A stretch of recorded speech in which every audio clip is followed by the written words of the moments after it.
हो गया सर। थोड़ा आगे आओ, बस इतना रहेगा, ठीक है। नीचे तक पूरा आने देना, बार बार हिलाना मत उसको। चलो, सबको नमस्कार। अध्याय 1, क्या नाम है अध्याय का? हमारे अध्याय 1 का नाम क्या है?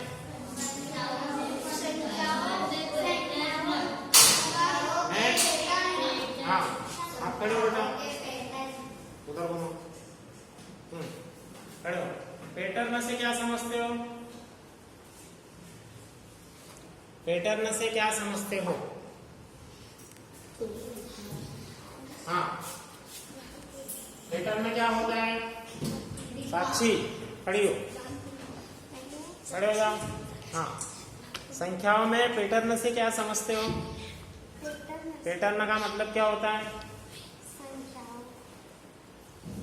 हाँ, आप बताओ। भाग गुणा करना पैटर्न कहलाता है। Very good. आप बताओ बेटा, पैटर्न से क्या समझते हो? कल मैंने बताया था आप लोगों को सर, जोड़ घटाव। जोड़ घटाव का मतलब पैटर्न होता है। अच्छा, वेरी गुड।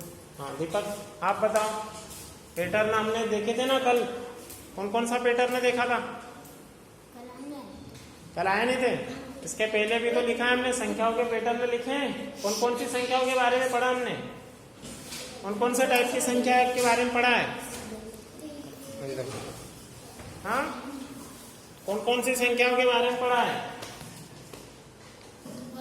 कौन कौन सी संख्याएं होती है बताओ?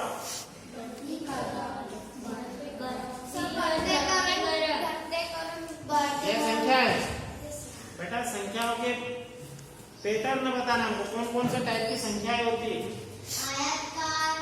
हाँ, घर जाके पढ़ाई नहीं कर रहे हो?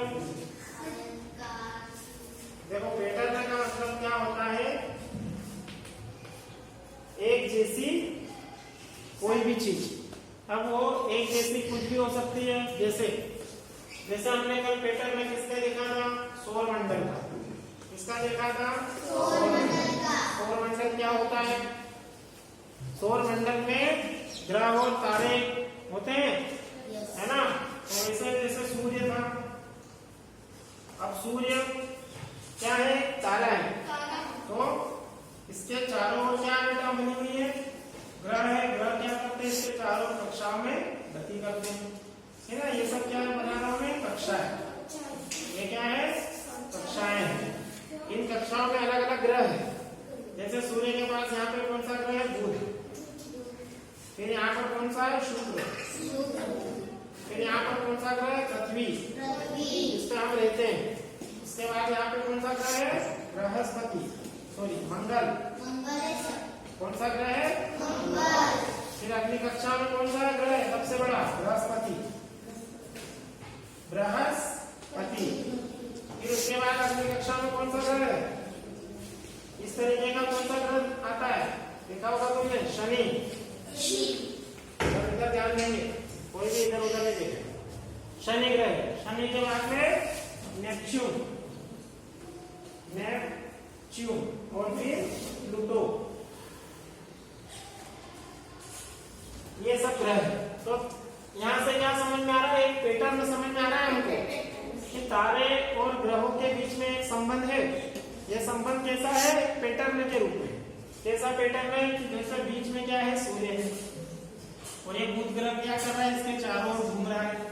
मतलब एक नियमित पैटर्न में घूम रहा है, एक नियमित कक्षा के अंदर। इसकी कक्षा ये वाली है, ये इसको छोड़ के इधर इधर इधर इधर इधर नहीं जाएगा। इसी कक्षा पे घूमता घूमता जाएगा। इस तरीके से इसी कक्षा में घूमते घूमते सूर्य की परिक्रमा करेगा। उसी प्रकार शुक्र ग्रह है, तो शुक्र ग्रह भी अपनी कक्षा को नहीं छोड़ेगा। इस तरीके से अपनी कक्षा पे घूमते घूमते घूमते घूमते क्या करेगा? सूर्य का पूरा चक्कर लगाएगा। हमारी पृथ्वी भी क्या करती है? सूर्य का चक्कर लगाती है। पृथ्वी कैसे घूमती है? ऐसे ऐसे अपने अपने अक्ष पे घूमते घूमते घूमते घूमते जाती है। इस तरीके से अपनी कक्षा में घूमते घूमते घूमते घूमते जाएगी। एक तो सूर्य के भी चारों घूम रही है और खुद खुद के अक्षर में घूम रही है इस तरीके से। इसे घूमते घूमते पूरे एक साल में पूरा चक्कर लगाएगी।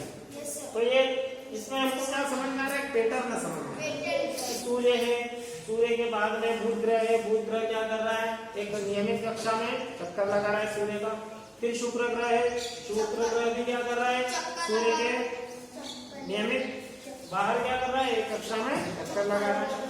पृथ्वी भी एक चक्कर लगा रही है, मंगल ग्रह भी सूर्य का चक्कर लगा रहा है, बृहस्पति ग्रह भी सूर्य का चक्कर लगा रहा है ना। तो सूर्य से जितनी जितनी दूरी पर है उसके अनुसार उनको चक्कर लगाने में उतना उतना समय ज्यादा लग रहा है।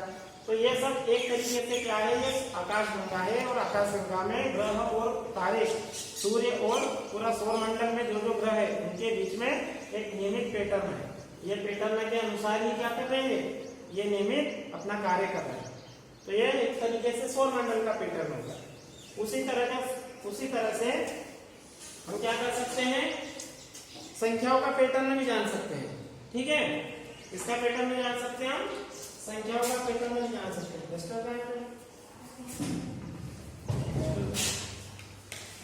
अब संख्याओं का पैटर्न हम समझेंगे। देखो ये हमने कौन सा पैटर्न समझ लिया, ग्रह और तारों का। उसी प्रकार संख्याओं का भी पैटर्न होता है। अब संख्या में कौन कौन से नंबर होते हैं, सबसे पहली संख्या होती है प्राकृत संख्या। ये बाबू ने ना वो कहीं भी पकड़ा है, आवाज नहीं बोल दिया ना, क्या चल रहा है बीच में, आप कोई डिस्टर्ब मत करना। बोल दिया मैंने, मैं तो बाहर भगा दूंगा। प्राकृत संख्या क्या होती है, सभी धन वाली संख्या है। जो धन 1 से शुरू होती है, धन 2, धन 3, धन 4, धन 5, धन 6, कहाँ तक जाती है बेटा ये संख्या, धन से अनंत तक। ठीक है, ये सभी संख्याओं का एक पैटर्न बन गया। ये कौन सा पैटर्न बन गया, प्राकृत संख्याओं का पैटर्न बन गया।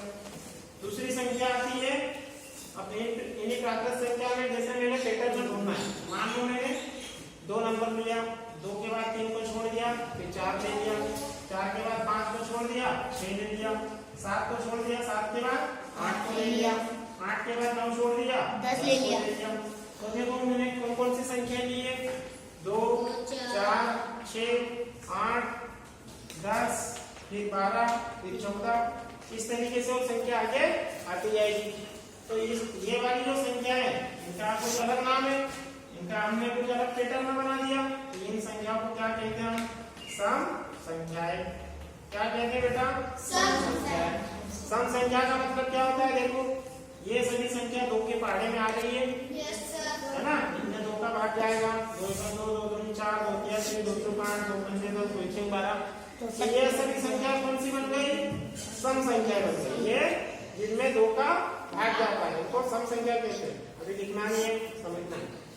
अब इसके बाद में देखो, अब मैंने क्या लिया, 1, 2 को छोड़ दिया, 3 को लिया। ठीक है, 3 को छोड़, 4 को छोड़ दिया, 5 को लिया, 6 को छोड़ दिया, 7 को लिया, 8 को छोड़ दिया, 9 को लिया, इसी प्रकार 10 को छोड़ दिया, 11 को लिया। एक एक संख्या छोड़ दी हमने।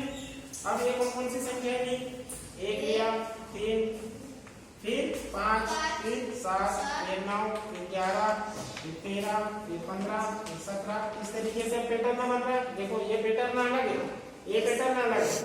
इसमें सभी सम संख्याएं आ रही है, मतलब ये सभी संख्या 2 के पहाड़े में आती है और ये वाली कोई भी संख्या 2 के पहाड़े में नहीं आ रही है। मतलब ये पैटर्न अलग हो गया, अलग हो गया ना। तो अच्छा, 1 में 2 का भाग जाता है क्या, 3 में बेटा, 5 में, तो ये सभी संख्याओं में भाग 2 का नहीं जाता। तो ये इस तरह के पैटर्न को हम बोलते हैं विषम संख्या। क्या बोलते हैं बेटा इसको, विषम संख्या। अब देखो एक और पैटर्न मैं निकालूंगा। अभी कैसे, अभी पैटर्न मैं बना रहा हूं, अभी देखते जाओ।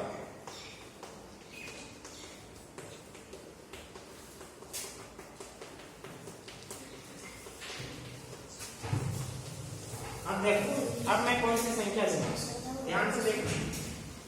मैंने लिया 1,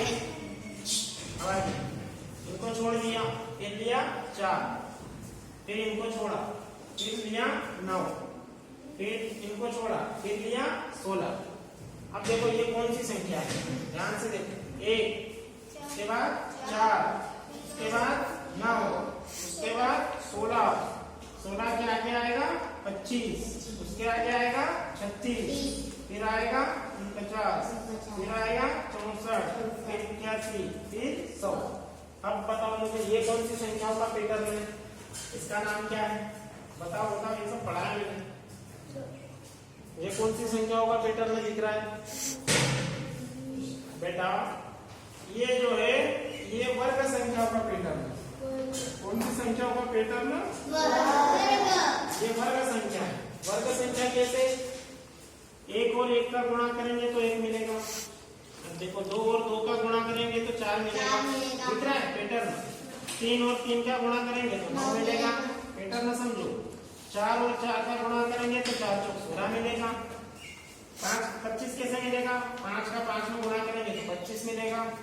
यहाँ पैटर्न देखो, 6 का 6 में गुणा करेंगे तो 26 मिलेगा। तो देखो 1 का वर्ग, ये 2 का वर्ग, ये 3 का वर्ग, ये 4 का वर्ग, ये 5 का वर्ग, ये 6 का वर्ग, ये किसका वर्ग?